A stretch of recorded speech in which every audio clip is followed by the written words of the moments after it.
Di nasional itu sekarang bukan dualisme, apalisme. Limalisme. Ya kan gitu. Ada 5 di nasional. Ada 5. Ketua umum DPP-nya, satunya perempuan. Kita harus lepas dari polarisasi model begitu kan. Nah, kita beri ruang kepada anak muda, bisa jadi Erwin Jun dan sebagainya macamnya, bisa ikut bertarung. Bertarungnya apa? Bertarungnya gagasan, pikiran, ide-ide segala macam tadi. Seberapa urgent sebenarnya posisi KNPI ini ditimbulkan lagi gitu Bang? Di tengah misalnya pemuda-pemuda atau organisasi kepemudaan lain sudah ada aktivitas mandirinya misalnya kayak gitu Bang.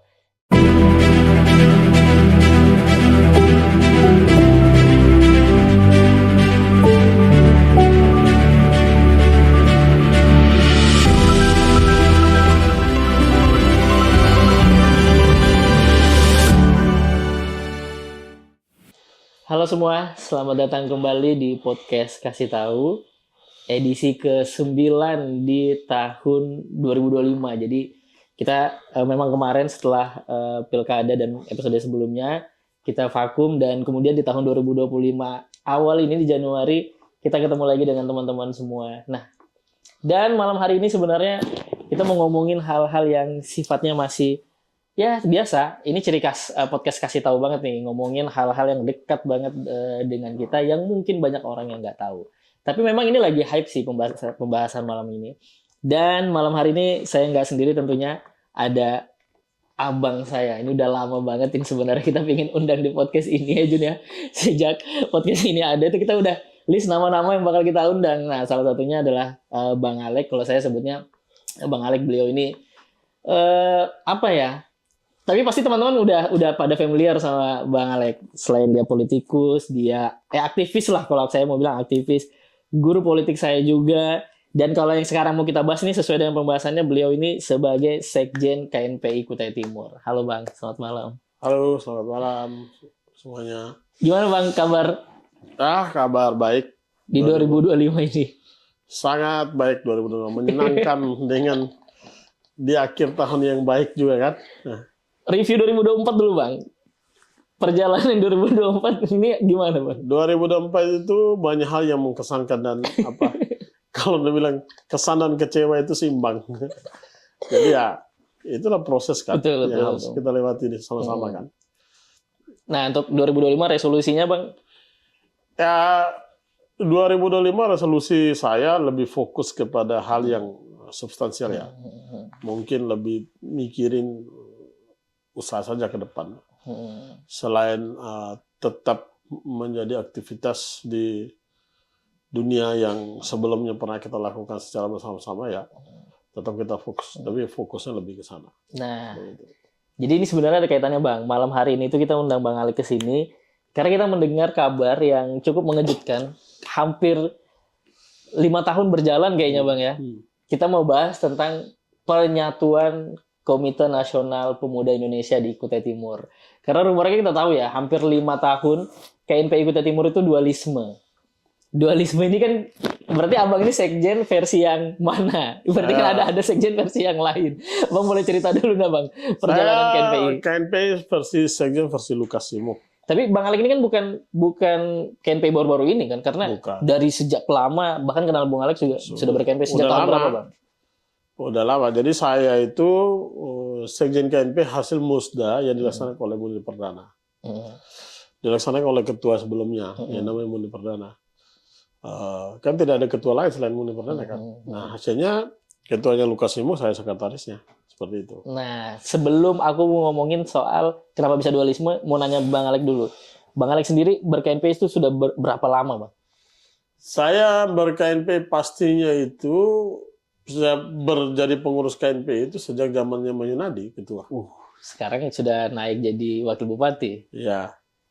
Berarti itu tahun-tahun berapa itu Bang? Mayunadi kalau nggak salah tahun 2007 ya. 2007. 2006 ke 2007 sampai 2009 deh dia kalau tidak salah. Berarti abang ini bisa dikatakan orang yang tahu banget KNPI ikutin karakternya, gimana dia susah-susahnya. Tahu banget ya, bukan sangat tahu tapi tahu banget lah soal KNP itu bagaimana proses awal dari zamannya Mayunadi ya. Kalau zaman sebelum Mayunadi kan Pak Kasmidi itu. Nah kalau Pak Kasmidi saya belum ada di Sangatta dan Zamannya Mayunadi, terus zamannya Unding, terus zamannya Munir. Kan KNP ini kan 3 tahun satu periode. Ya di Mayunadi 1 periode, di Unding 2 periode, di Munir mau jalan dua periode, tapi ada quote-unquote ada masalah. Masalahnya pada saat itu bukan lebih kepada proses organisasinya, tapi kan kita ada COVID.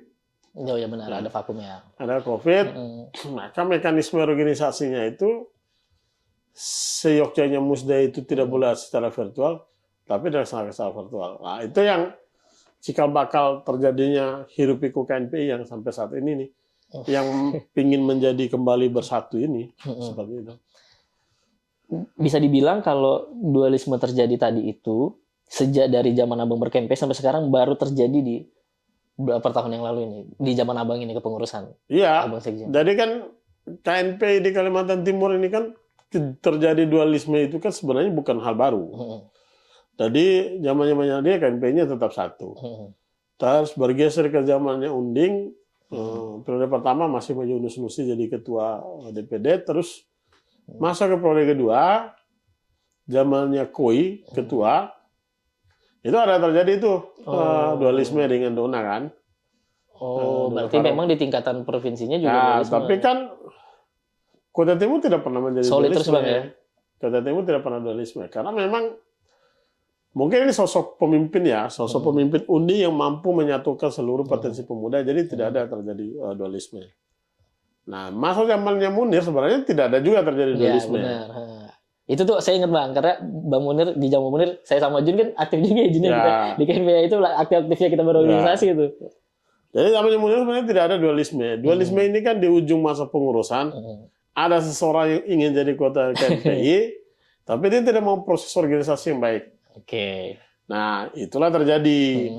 Nah, akhirnya terjadi dualisme.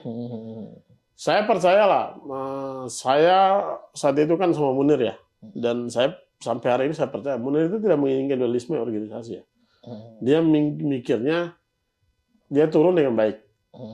Tapi kan ada satu dan lain hal terjadilah itu. Ya, kalau kita dibuat begitu pasti kita lawan. Nah, begitu kita lawan. Karena mekanisme organisasi tidak ada yang kita langgarin. Tidak ada yang kita langgarin.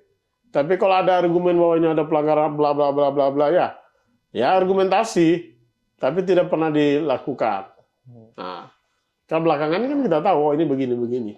Ya, tapi Bang ada rumornya juga kalau ternyata awal mula dualisme ini karena imbas pilkada pada saat itu pemilihan. Ya salah satunya. Jadi benar itu Bang. Ya itu nggak bisa dipungkirin bahwa bagaimana terjadi dualisme itu mesti sepihak dilaksanakan oleh saudara Arif Rahman Hakim ketua provinsi yang saat ini. Arif Rahman Hakim ini kan tidak sadar diri dia sebenarnya. Saya ini adalah orang yang memimpin sidang. Dia jadi ketua KNP provinsi. Saya mimpin sidang dan Kutim itu merekomendasikan dia. Saya sama Muni berkali-kali ketemu dia komunikasi untuk bagaimana caranya supaya proses di KNP Kutai Timur itu terjadi tidak terjadi begitu, tapi dengan sepihak dia melakukan karateker kalau nggak salah ya, terus melaksanakan musda sepihak. Nah terjadi dualisme. Ya kita tahu lah saat itu Arif Rahman Hakim kan tidak mungkin juga uyuk-uyuk dari Samarinda ke Senggata kan ada di belakangnya. Di belakangnya saat itu, ya belakangnya jelas lah. Saat itu bupati dan wakil bupati. Dan KNPI versi Abang ini melalui mekanisme yang sudah diharuskan ya Bang, nggak ada yang dilanggar sama sekali pada saat Bang Lukas terpilih. Kita tidak melaksanakan hal yang langgar, kita sesuai aturan organisasi, kita melalui musda. Karena yang melaksanakan musda kan harus pengurus sebelumnya. Munir Perdana kita laksanakan musda dengan baik, tahapan organisasinya jelas. Kecamatan, jadi KNP selain OKP itu harus ada kecamatan yang wajib mendukung atau hadir. KNP per kecamatan ya Bang ya? Ya dong. Nah, kan ada namanya PTK-nya, PTK KNP-nya. Dan PTK-nya hadir pada acara musda kita. Dan musda sebelah yang versinya Velelung itu yang kita tahu nggak ada. Nggak tahu juga verifikasi OKP-nya dari mana tuh. Jadi ya terjadi itu. Nah, terjadi berjalan dualisme pengurusan. Seperti itu sampai saat ini itu kan lama Bang ya prosesnya. Setelah kemudian dualisme terjadi, aku nggak bisa bilang bahwa ada stagnan ya, tapi memang kelihatan nggak ada kegiatan-kegiatan kepemudaan yang dulu dibangun di zaman Bang Munir itu kan perlahan-lahan meredup di awal-awal dualisme itu kan Bang. Hampir nggak ada. Kalau sekarang kan kita udah sering lihat ya banyak organisasi kepemudaan ngadain kegiatan. Tapi kan itu butuh waktu yang lama tuh rentangnya, sampai 2 tahun 3 tahunan kita kosong tuh Bang, pemuda di Kutai Timur itu nggak ada. Nah di masa-masa itu gimana Bang Alik melihatnya, apakah memang nggak bisa disatuin pada masa itu atau ya udah biarkan aja ini dualisme sampai kapan?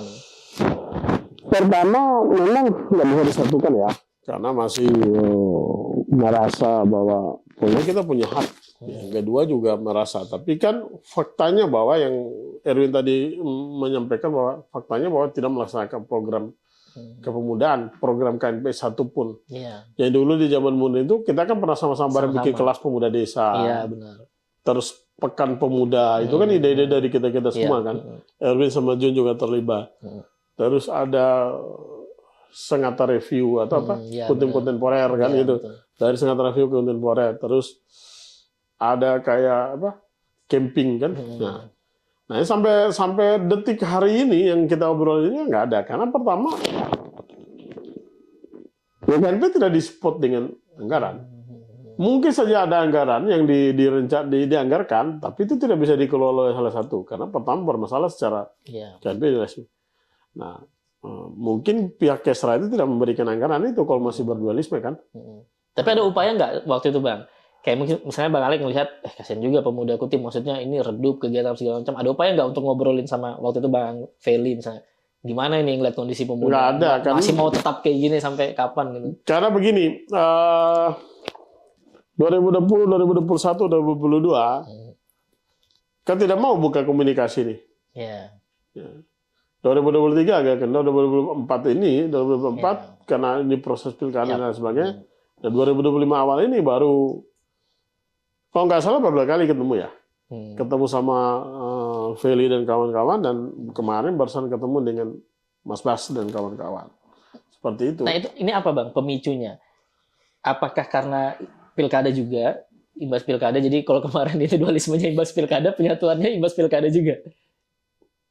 Ya lebih kepada pilkada pengaruhnya mungkin tidak signifikan ya. Lebih kepada ya udahlah, kita punya kesadaran bahwa kalau begini terus kan KNPI tidak, pemuda ini tidak bisa. Memang banyak bahwa 2 tahun belakang ini banyak organisasi kepemudaan yang diberi ruang oleh pemerintah dalam melaksanakan aktivitas kegiatan. Tapi kan Kota Timur ini luas ya, kecamatannya 18. Terus banyak pemuda-pemuda di luar yang mungkin dia tidak punya akses ke pemerintah, tapi nggak bisa terakomodir. Dengan melalui KNPI penyatuan ini mungkin bisa jadi ke depan ya Erwin dan kawan-kawan bisa kembali lagi mungkin bicara lagi kelas muda desa yang itu kan mana-mana kita didik orang desa ya, soal pengetahuan. Nah salah satu kan gitu, mungkin bisa lagi ke depan ada sekolah politik pemuda kan begitu, sehingga pemuda juga tidak ujuk-ujuk bicara di 2009 mau nyalek, nyalek aja dia, tapi tidak mengerti apa yang dia. Mungkin saja itu menjadi dasar juga. Jadi penyatuan kita itu bukan karena ya ada efek pilkada lah, bahwa kita harus pilkada kita harus bersatu juga. Siapa yang buka omongan Bang pertama? Yang menginisiasi pertama siapa? Sampai pada akhirnya saya soalnya ngeliat ini ya, pasti teman-teman yang nonton yang tahu konteksnya tahu itu, karena ada foto yang beredar ya di sebuah kafe itu kumpul. Oh ya, yang mengundang ngopi itu Bang Feli Lung. Oke. Nah kalau itu harus ke Bang Feli Lung mengundang kopi, sore-sore kita ngumpul lah. Itu langsung ngomongin itu. Dari sore-sore ya kita bicaranya apa adanya, kita bicara soal bagaimana penyatuan KNP. Cuma kan kita itu kan, saya pada saat itu menyampaikan penyatuan KNP ini kan tidak ujuk-ujuk juga. Ya. KNP ini punya 2 pengurus masing-masing. Bagaimana kita menyelesaikan masing-masing internal organisasi masing-masing, baru kita melaksanakan kayak semacam pleno bersama, baru kita bicarakan langkah-langkah terkait dengan musda bersama KNPI. Karena ini harus clear. Kalau tidak clear itu kan agak repot. Iya benar. Kenapa? OKP yang menjadi peserta di musdanya Feli itu secara data kita tidak tahu. Tapi di musdanya Feli Lukas ini mungkin jadi kita tahu. Jumlah 52 OKP dengan yang hadir itu kalau tidak salah 13 kecamatan. Termasuk KNPI kecamatan, Bang. Ya, Kan masing-masing punya itu. ya 13 kecamatan, dari 18 kecamatan kan ada 5 yang nggak bisa hadir kan. Nah itu kan yang harus nih. Nah di saat setiap musda itu kan biasanya ada organisasi baru, kemudian mau baru. Statusnya kan dia baru ikut musda itu statusnya peninjau. Maka di musda selanjutnya dia ditetapkan menjadi peserta penuh. Tapi dengan mekanisme yang kita siapkan. Seperti itu. Nah ini secara teknis itu masih belum dibahas masing-masing di internal. Tapi kalau saya sama Lukas sudah mulai mau persiapkan itu, melaksanakan itu. Jadi kita akan musda bersama, tapi menyelesaikan dulu mekanisme organisasi. Jangan sampai gara-gara mekanisme organisasi yang tidak diselesaikan, nanti dualisme lagi yang akan datang. Itu dia. Nah kalau kita baca tuh begini, kenapa KNP ini dualisme di nasional itu sekarang bukan dualisme, ampalisme. Lima-lisme. Ya kan gitu. Ada 5 di nasional. Ada 5. Ketua umum DPP-nya, satunya perempuan. Nah, itu kenapa? Itu karena mekanisme organisasi yang nggak clear sampai di saat kongres. Nah, nggak clear, maka yang merasa tidak puas ini melaksanakan. Dia menyempurnakan mekanisme itu dengan memilih ketua baru. Sedangkan yang satu di lokasi lain sudah terpilih ketua itu. Nah, itu yang terjadi. Sehingga hal-hal yang begitu jangan sampai di Kota Timur juga sama. Yang kan yang mengerti organisasi kan bukan kita-kita aja. Banyak orang yang mengerti tentang ini mekanismenya nggak terjalani dengan baik. Rapimda, daerah Rapimdanya harus dilaksanakan dulu masing-masing, terus naik ke tahapannya itu verifikasi OKP menjadi rekomendasi. Ini kan yang saya tahu nggak ada rakerdanya dua KNP ini. Musda pada pengurus sudah selesai. Benar. Tapi kan ada pembentukan KNPI kecamatan di kubunya Bang Feli itu dia bentuk KNPI kecamatan. Itu kalau misalnya nanti musda gimana tuh Bang? Kecamatan yang udah terbentuk di misal Sangatta Utara ada 2 karena ada 2 versi KNPI kan. Ya makanya tadi yang saya singgung di awal. Ini harus dibicarakan di internal masing-masing, kita laksanakan. Penyatuan dulu berarti di mereka di bawah itu. Bukan, ada penyatuan. Kita laksanakan. KNP contoh PTK KNP Sangatta Utara. Versinya Feli ada, versinya kita ada. Iya, betul. Nah, ini kita ketemu. Nanti kita sepakati dalam rapat pleno bersama, apakah dua-dua jadi peserta, atau hanya salah satu. Terus kalau salah satu bagaimana mekanismenya kan? Iya. Harus begitu. Iya. Nah, ini tidak serta-merta bahwa, kamu jangan, ini boleh. Kalau itu kan haknya orang juga, nggak boleh dong. Iya, benar. Itu jadi, berpikir. Kalau ini, saya bayangkan, kalau ini jadi musda bersama, ya OKP-nya banyak. Iya benar, banyak sekali. Nih, banyak sekali. Contoh nih OKP di sini kan, kalau di sana juga sama. Kita nyatukan. Nah, kan nanti dilihat nih, proses verifikasinya lah. Tapi kayaknya kalau KNP kecamatan juga sama kan. Tidak mungkin kita laksanakan musyawarah kecamatan dulu baru begini, enggak. Berarti agak-agak ini Bang ya, akan makan banyak waktu ya untuk menyiapkan musda itu karena harus clear juga tadi kan semuanya. Ya, musda bersama ini kan berdana soal itu mekanisme. Itu penting untuk melegitimasi proses organisasi. Yang kedua soal anggaran, KNPI kan punya anggaran. Nah iya benar. Ya, ini juga yang didiskusikan kemarin sama Mas Basuki sebagai kepala dinas Dispora. Tapi Pak Basuki gimana mendukung? Ya, secara normatif sebagai pemerintah daerah sangat mendukung dia. Saya mendukung terjadinya musda bersama ini. Berarti siap support dong Bang nanti di musda? Ya lagi-lagi kan, kalau support ya, tapi kan Erwin tahu lah proses anggaran ini kan ini udah lewat kan. Nah ini yang lagi didiskusikan siapa yang mau biaya ini kan begitu. Atau bagaimana mekanismenya? Buat musda kerakyatan. Ya, dua-dua gotong royong kah? Atau bagaimana kah caranya kan? Atau kandidat yang mau calon ketua yang itu siap itu nanti kita bahas Bang. Soal rumor-rumor menjadi calon ketua KNPI itu ternyata nggak murah. Ada rumor-rumor yang bilang kalau misalnya kita mau calon jadi ketua KNPI itu harus punya sekian. Tapi sebelum ke sana aku mau nyampein ini dulu Bang. Nah ini kan sebenarnya karena KNPI-nya vakum udah cukup lama, hampir mau 5 tahun. Kemudian tadi Abang juga sendiri sudah ngakuin banyak organisasi kepemudaan muncul, punya kegiatan ABC sekian di tengah masyarakat gitu. Seberapa urgent sebenarnya posisi KNPI ini ditimbulkan lagi gitu Bang? Di tengah misalnya pemuda-pemuda atau organisasi kepemudaan lain sudah ada aktivitas mandirinya misalnya kayak gitu Bang. Kenapa kemudian atau ini KMP sebenarnya muncul lagi karena mau ngambil momen itu gitu. Wah, bisa nih buat kegiatan-kegiatan yang sama dengan yang lain misalnya gitu. Kalau mau jujur ya, kalau bicara urgent sih, menurut pribadiku ya nggak kurang urgent juga sebenarnya. Gimana? Ya, karena memang faktanya begini. Iya. Pemuda Kota Timur bergerak tanpa KNP juga ada. Nah itu Bang. Karena itu kita tidak menafikan bahwa mereka bisa kok Betul. berdiri di kakinya sendiri Kalau dulu kan KNP poros memang kan. tanpa harus fasilitas. Tapi kan begini, ini yang salah kita paham itu kan. KNP ini kan bukan sebenarnya dia bukan menjadi poros utama bahwa kegiatan pemuda harus KNP, enggak. KNP ini sebenarnya hanya sebagai lembaga yang bisa mengkomunikasikan. Sebenarnya kegiatan itu harus sebenarnya yang benar itu di OKP-nya, bukan di KNP-nya. Oh, iya benar. Seharusnya kalau kita lihat fitrah bentuknya KNP itu kan seperti itu. Iya. Ya kalau zaman Orde Baru kan kenapa KNP ini kan dibentuk? Hanya satu kok, hanya menekan supaya Cipayung itu jangan terbanyak demo kan oleh Soeharto kan gitu. Betul. Jadi harus ada satu kekuatan tunggal yang mengontrol. Nah ini aku suka nih kalau sama Bang Alek. Iya dong. Jadi dia ngomongin soal bagaimana sejarah KNP. Historinya begitu kan. Historinya begitu. Makanya kan ini namanya Cipayung kan di Kecamatan Cipayung di Jakarta Timur kan. Ya, Cipayung di Cipayung. Nama jalan itu. Nama jalan kan. Itu kan kampung, nama kampung yang jadi ada diskusi kan mereka. Itu yang dilakukan. Tapi kan perjalanannya ini dilembagakan menjadi sebuah organisasi. Maka ada DPD 1, DPD 2 sampai ke tingkat kecamatan. Politis sih. Saat itu politis, kepentingan juga besar. Oh, tidak ada tokoh KNP yang nggak sukses kan. Salah satunya ya Cahyo Kumolo kan dari PDIP, yang sekjen PDIP mantan ketua umum. Kayak gitu. Terus pernah jadi menteri juga, jadi ketua umum. Banyaklah tokoh-tokoh KNP yang termasuk di Kota Timur nih. Pak Yunadi ini sekarang wakil bupati terpilih. Kemarin Pak Kasmidi. Kayak gitu. Ya, ini produk-produk KNPI.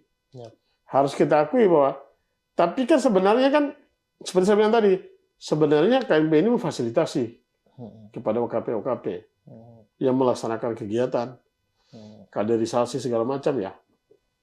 Tapi kan karena mungkin Kota Timur ini kota kecil, kabupaten, tingkat kabupaten, maka terpusatlah di KNP yang kita sampaikan di depan. Kita punya program macam-macam nih. Kita panggil OKP menjadi bagian dari kepanitiaan, terlibat langsung seperti itu. Boleh. Kita bagi program ini ditangani si A, si B, C. Itu juga boleh saja, tidak ada masalah.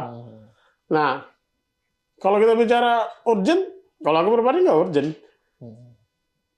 Tapi kalau ini menjadi bagian kaderisasi kepemudaan Kota Timur untuk berorganisasi, belajar organisasi, saya pikir itu yang paling penting. Betul. Itu yang paling penting. Itu urgentnya. Tapi kalau urgent melaksanakan program, ya saya pikir orang tanpa KNPI kok udah bikin kegiatan macam-macam komunitas pemuda di Kota Timur, kan begitu. Tapi kalau ini bagian dari kaderisasi, itu paling penting. Nah, di KNPI kan tidak harus belajar pengetahuan juga kan, ada proses diskusinya, ada proses debat. Nah, inilah bagian paling penting, mungkin saja di organisasi kepemudaan tidak tertata dengan baik, maka di KNP lah ditata dengan baik, sehingga orang berorganisasi itu tahu mekanisme, bukan berorganisasi hanya tahu bicara, tahu dapat program, tapi tahu mekanisme tata cara organisasi harus ada. Nah di KNP ini ya yang ada, diatur di dalam mekanisme itu secara detail. Iya. Penting untuk kita pahami semua. Di zamannya Bang Munir juga kan kita selalu diskusin kalau KNP itu jadi laboratorium pemuda. Bahkan sempat mengajukan perda ya Bang ya, perda kepemudaan ya Bang ya. Itu kan sebuah capaian ya menurut gue ya Bang ya. Sebuah capaian yang memang harus concern. Ya memang ada perbedaannya Bang. Kayak misal aku sepakat sih kalau Abang bilang soal bagaimana kemudian kita melalui KNP ini kita belajar something gitu kan. Karena di organisasi-organisasi kepemudaan hari ini yang Abang pasti tahu sendiri lah. Transformasinya kan bukan lagi soal bagaimana mereka mencoba mengkader atau melaboratorium, tapi menjadi menjadi IO. Maksudnya ya sudah berubah jadi ya cuma event-event doang, IO doang. Nah, aku nggak tahu apakah di dalam itu nanti ada proses yang sama dengan KNPI, tapi ya itu yang terjadi Bang. Akhirnya karena tadi rumah produksinya laboratorium yang nggak ada, setelah vakum tiba-tiba kepemudaan ini berubah jadi itu gitu. Ya, jadi kan begini, KNP ini kan ada proses dialetika. Ya, yang harus nah itu kita yang nggak bangun. ada sekarang mungkin. Mungkin di organisasi-organisasi pemuda lain tidak, seperti Ya. yang disinggung tadi, ya lebih kepada yang penting kita bikin event nih. Ya, Nah, tapi lama-lama kan Erwin saya Jul lihat ini kan betul. bukan proses organisasi, tapi ini kepada melaksanakan program sebagai IO, event organizer. Iya. Kayak gitu. Itu yang terjadi. Sehingga argumentasi dalam tahapan diskusi apa segala macam, mereka tidak menghadangi, mereka tidak mengalami bagaimana dialetika sekeras-kerasnya itu kan tidak dihadapi. Nah, di KNPI itu jadi ruang. Nah, di KNPI bisa jadi ruang untuk orang berdialetika. Maka produknya pasti akan bagus hasilnya kan. Nah, ya sudah menjadi elit lah, sudah menjadi pejabat publik lah, menjadi. Di sana ada perdebatan. Kenapa ada perdebatan? Karena mekanisme organisasi yang tertata dengan baik. Ada pleno, ada rapat pengurus harian, ada tahapan-tahapannya yang harus diikutin. Nah, kalau tahapan-tahapan ini tidak diikuti, pasti ada interupsi itu, ada argumentasi itu, ada dialetika itu, ada. Nah, itu yang terjadi. Nah, kalau organisasi yang berkembang sekarang di luar KNPI, mohon maaf ya, bukan kita meremehkan mereka ya, tapi dasarnya belum pernah lihat diskusinya sekeras-keras seperti KNPI kan belum sekeras-keras itu ya. Tapi kalau dalam hal mereka merumuskan program desain acara yang keren-keren entertain ini ya harus kita akui mereka lebih hebat daripada kita semua. Tapi kan sisi pemikiran, iya, nah ini Bang, ini kan belum sisi pemikiran kan. Ya walaupun kita nggak bisa menjustifikasi semua, tapi memang saat kemudian KNP ini nggak ada, terutama sekretariat yang nggak bisa dipakai lagi gitu kan Bang, ruang-ruang berdiskusi dialektik itu memang sepertinya kurang. Ya. Kembali ke rumah masing-masing ya, misalnya Cipayung kembali ke rumah masing-masing, itu pun kayak gairahnya kita tahu lah situasi hari ini, entah itu karena zamannya atau Gen Z kan kita nggak paham Bang. Tapi paling nggak memang dulu itu ada rangsangan pas ada KNPI gitu. Setelah dualisme ini kan vakum segala macam. Ya. Karena dulu kan begini, Bin. Kita kasih ruang nih. Iya. Silakan you berdebat sekeras-kerasnya. Kita debatin soal program juga kan dulu. Silakan you berdebat sekeras-kerasnya. Silakan you menyampaikan argumentasinya. Tapi ada titik temunya nih yang harus kita eksekusi.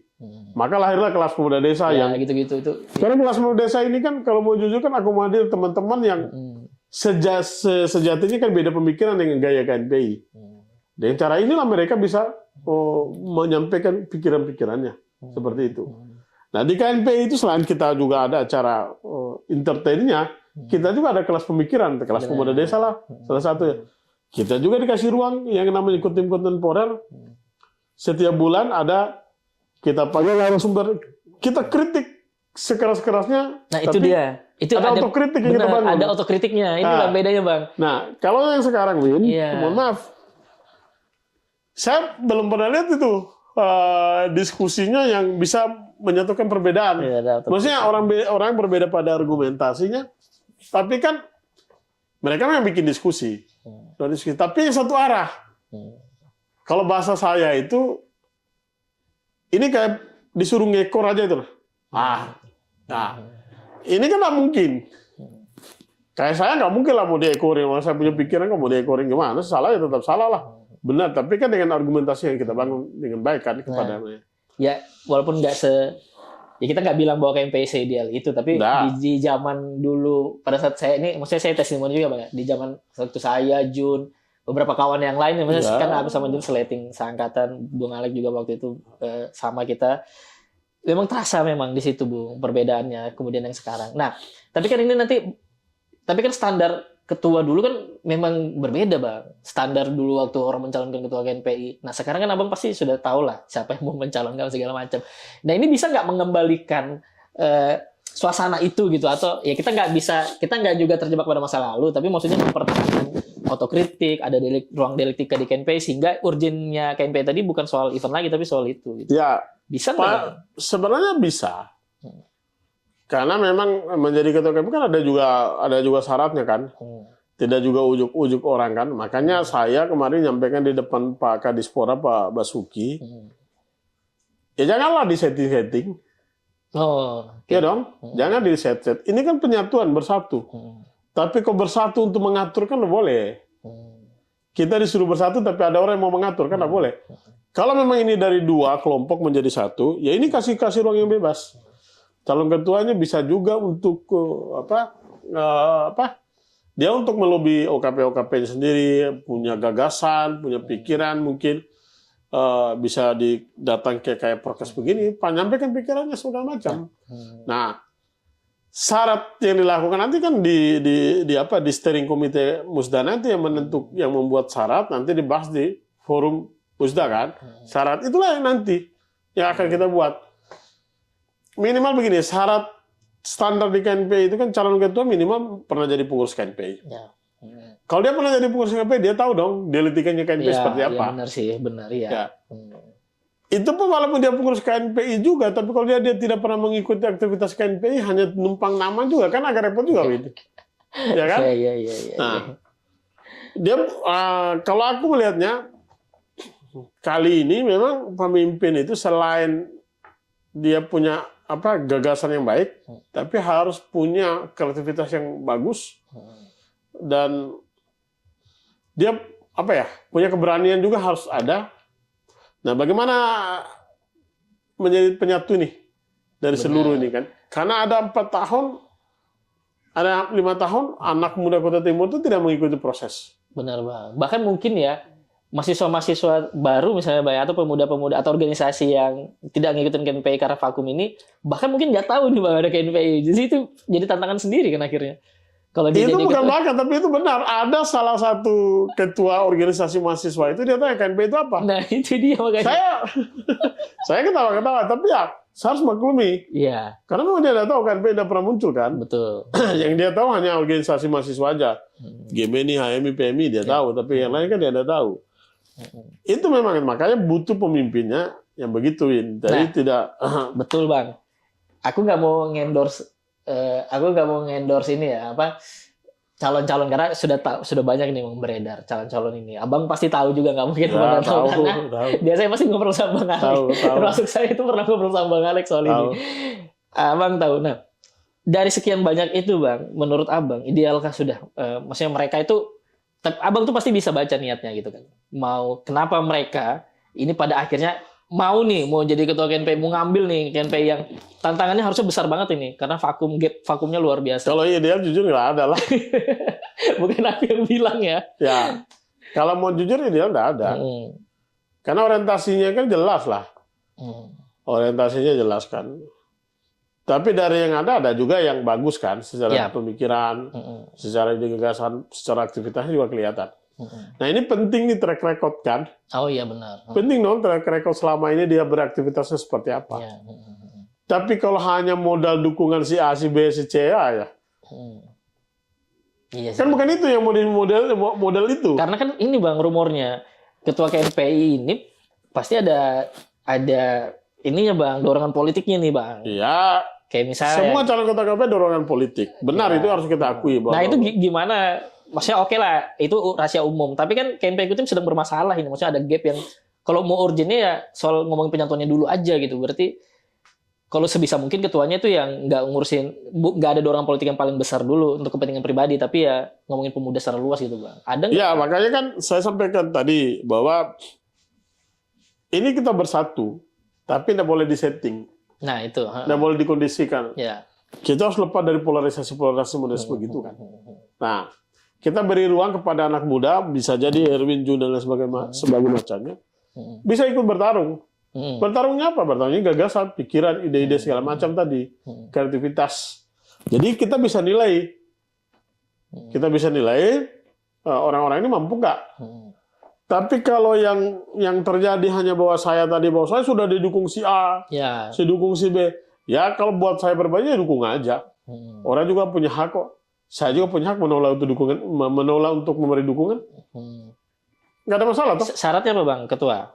Calon ketua syaratnya apa? Harus didukung berapa OKP? Syaratnya secara normatif minimal 5 OKP, 2 kecamatan. Oke. Berarti calonnya sekarang harus mempersiapkan itu ya? Tapi OKP-nya itu kan bukan OKP yang ke daerah ya. OKP yang secara struktur nasional dan pusat dan kabupaten. Yang secara aktivitas juga kelihatan. Kalau OKP-nya muncul di saat KNP Musda ya belum tentu juga kita akui kan. Cipayung Plus lah itu, kalau megang Cipayung Plus bisa lah ya berarti. Ya kalau Cipayung kan bisa, kalau calon-calonnya ada bisa ngambil Cipayung bagus. PMI, Ya bisa lah. Terus ada IMM 4 sudah kan. Ya bisa lah diambil. Ada PMKRI ya 5 misalnya kan. PMKRI ada memang di Sangatta. Enggak, misalnya ada Kan PMKRI nggak boleh masuk KNPI. Oh iya bang. Iya dong. Oh baru tahu saya. Ya kalau Cipayung Plus lainnya pakai satu organisasi lain gitu. Cipayung itu PMKRI sudah keluar dari KNP dari lama sudah. Oh baru tahu saya. Ya dari tahun 80-an kok nggak tahun 80-an masuk keluar, masuk lagi 90 sampai sekarang nggak boleh masuk KNPI dia. Oke, berarti cari misalnya tadi 4 megang 4 sudah tinggal satu lagi tambah 2 kecamatan. Ya boleh. Bisa nyalon sudah. Ya kan tergantung calonnya, bisa enggak ngurusin ya arah Cipayung ini kan kamu tahu sendiri itu nggak bisa diurusin. Maksudnya nggak semua dapat rekomendasi mereka kan? Betul. Karena pasti seniornya ikut terlibat, calonnya ada Cipayung juga punya gayanya sendiri kan gitu. Iya. Ya agak, tapi kan punya hak, namanya calon kan berusaha tuh. Betul. Ya, punya hak. Kapan bang rencana musdanya bang? Kalau kemarin kita wacanakan setelah pelantikan bupati dan wakil bupati terpilih. Berarti di pertengahan tahun ini ya kemungkinan. Ya Maret. Persisnya kita laksanakan setelah Lebaran lah. Oh ya. Setelah kamu sudah.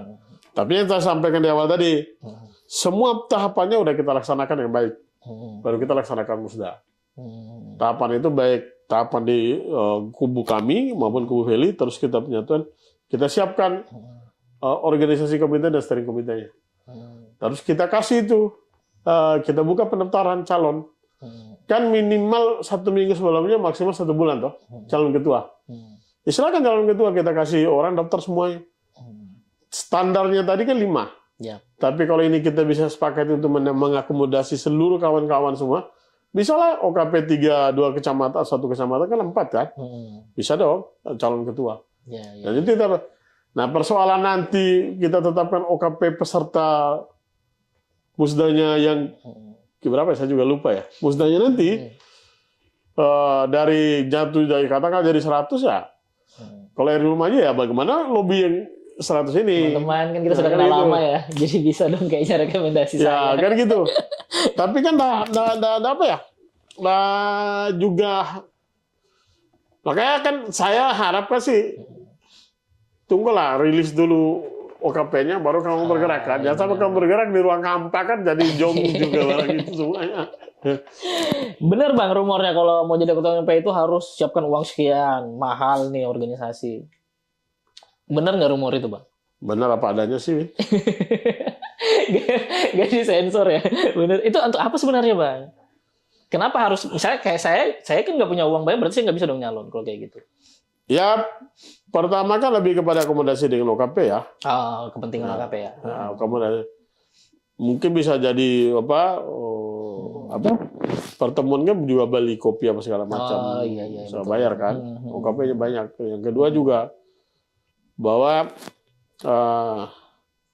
Pusda ini kan apalagi kondisi KNP Kutai Timur kan nggak punya anggaran sama sekali kan.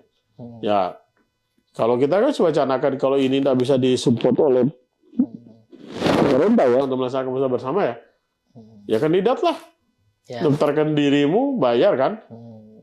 Toh ada juga melanggar itu bayar. Sekaligus menguji ya, apakah Ya. ada loyalis di Ada nggak organisasi sih? ya? Jangan sampai Loyal nggak sama organisasi cek ya? kosongnya gitu. Ya. Bener. Jadi begitulah. Ya kalau bilang mahal transportasi memang faktanya mahal. Nah ini juga sebenarnya yang membuat KNP jadi akhirnya punya gengsi juga Bang, pada akhirnya.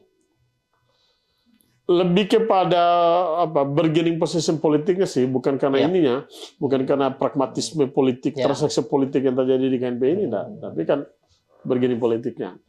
Dan KNP itu kan pasti disupport oleh Pemda. Ya. Lewat anggaran-anggaran itu kan lewat hibah segala macam kan. Nah itulah menjadi menarik. Nah maka ke depan yang seperti Erwin tadi, kita butuh kriteria khusus. KNP harus kita rumuskan secara bersama-sama. Nah ini Bang, sekaligus Abang, pesannya terhadap yang siapapun yang ingin menjadi ketua KNPI Bang, dengan situasi dan tantangan hari ini gitu Bang. Apa yang, selain yang tadi yang persiapan teknis, mereka secara gagasan harus apa Bang? Ya pertama, dengan kondisi KNP yang Kota Timur yang hari ini pada dualisme dan nanti kita akan penyatuan secara bersama-sama dan itu bukan wacana saja tapi ini akan kita konkretkan. Yang paling pertama calon ketua itu harus punya gagasan yang baik, kreativitasnya harus cukup sehingga menghadapi organisasi yang di luar KNP ini kan yang selama ini sudah jalan harus lebih dari itu. Yang kedua, yang ini mau dibilang boleh atau tidak juga itu, tapi kenyataan harus ada, harus punya logistik juga kan katakan PI, harus punya logistik. Yang ketiga, dia harus menjadi sosok yang bisa menyatu. Oh itu yang itu harus dipersiapkan gitu Bang. Menyatu dari semua spektrum politik ini yang terjadi. Nah, jangan sampai dia mau jadi ketua KNP, tapi hanya satu kelompok yang dia harus menjadi support dia, terus yang lain enggak. Nah, itu juga menjadi potensi. Betul. Nah, menjadi potensi. Potensi itu kan berbahaya. Bisa muncul dualisme dong. Bisa muncul lagi. Nah, kita cari yang, enggak juga sih ideal mungkin, tapi kita cari sosok yang seperti itu. Dia jangan lebih mementingkan kepentingan politik pribadinya daripada kepentingan politik pemuda. Seperti apa ke depan. Umur Bang, ini jadi polemik juga nih umur. Kalau aku lebih setuju umur berdasarkan kalau ke hari ini KNP Kota Timur lebih baik ikuti Undang-Undang Kepemudaan nomor 40 itu deh. Berapa itu umurnya? Ya 16 sampai 30 tahun kan. Berarti di 30 atau under 30 di bawah 30 ya Bang ya? Kalau berdasarkan ADRT KNP kan 40 tahun. 40 tahun, tapi idealnya ngikutin undang-undang aja. Gitu. Ya, kenapa idealnya ikuti undang-undang? Karena saya yakin yang 30 tahun ini terafiliasi politiknya kurang. Benar ya. Dia kurang terafiliasi politik. Dia kurang dikooptasi oleh kekuatan politik apapun. Dia murni bicara tentang gagasan, ide, dan kepemudaan seperti apa. Ini berarti kesempatan terakhir saya kalau mau calon. Ya, saya 29 sekarang. Boleh, tapi kan Erwin kan pernah juga jadi pengurus KNP juga udah memenuhi syarat, boleh-boleh saja kan. Ini kalau saya, karena kalau umurnya agak lebih di atas, percaya deh, kooptasi politiknya pasti jelas, kayak gitu. Sudah. Tarik menarik politiknya sudah jelas. Benar. Nah, kita ini bicara pemuda, bukan bicara orang tua lagi. Tapi ini terakhir Bang ya, maksudnya Abang yakinkah ini akan berjalan dengan mulus, nggak ada dualisme lagi Bang? Ya saya punya keyakinan kenapa saya 2 kali ikut hadir kan, dan yang kedua punya keyakinan itu ada. Yang penting kan saya sudah sampaikan apa adanya, syaratnya bahwa kalau penyatuan ini berjalan dengan baik, satu, tidak boleh ada settingan. Iya, itu syarat utamanya. Tidak boleh ada yang mengatur. Tidak ada boleh yang sudah membuat format kepengurusan ABCD. Oh, ada sudah Bang? Ya kan? Udah. Saya tidak tahu, ada juga yang ngomong begini, saya sudah punya ketua, saya sudah punya ketua. Oke. Kan kita bicara mesti pilih ketua KNPI, Iya. clear, sekretaris, bendahara, dan sebagainya, formatur yang pilih. Iya. Sehingga ruang OKP yang ada, tokoh pemuda itu bisa punya kesempatan dia untuk melakukan lobby-lobby di dalam, di formatur sehingga. Tapi kalau udah setting Erwin, contohnya Erwin jadi ketua, sekretarisnya Jun, bendaharaan si A, si B, C. Terus saya yang disuruh aja bersatu, saya mau ngapain? Iya, benar. Masa kita nggak berbagi peran dalam pengurus KNP kan? Kan harus berbagi peran. Jadi kalau mau maksa diri supaya begini ya udahlah. Saya yakin itu jalan dengan baik kan? Iya, betul. Pasti ada kecewa, pasti ada lakukan itu. Tapi kalau itu kita bangun dengan baik, saya percaya bahwa tidak akan laksanakan dualisme. Tidak mungkin dualisme lagi seperti itu. Oke guys, ini advice yang luar biasa ya, dan langsung nih dari Bang Alek yang sejak tahun 2007 guys ber-KNPI udah hafal kayaknya, sudah hafal banget gimana karakter KNP. Karena memang KNPI per daerah juga pasti beda-beda kan. Karakternya yang dibangun oleh generasinya Bang Alek, kemudian sampai Bang Munir, hingga kemudian yang sekarang akan muncul nanti pada hari ini ya, harapannya tadi bisa bawa karakter yang lebih kuat lagi ya Bang. Maksudnya otokritik juga penting banget itu tadi di KNPI. Terima kasih banyak Bang udah datang di podcast Kasih Tahu. Semoga kita ini ada program Kasih Tahu Politik Bang. Nah, suatu saat nanti kita akan undang Bang Alek sebagai narasumber yang ngomongin soal politik. Kita belum ngomongin politik nih Bang, masih ngomongin anak muda. Terima kasih teman-teman yang sudah nonton podcast ini. Jangan lupa untuk subscribe channel kita dan kita akan ketemu lagi di episode selanjutnya. Terima kasih, selamat malam. Makasih Bang Ale. Oke, selamat malam. Terima kasih banyak, Vin.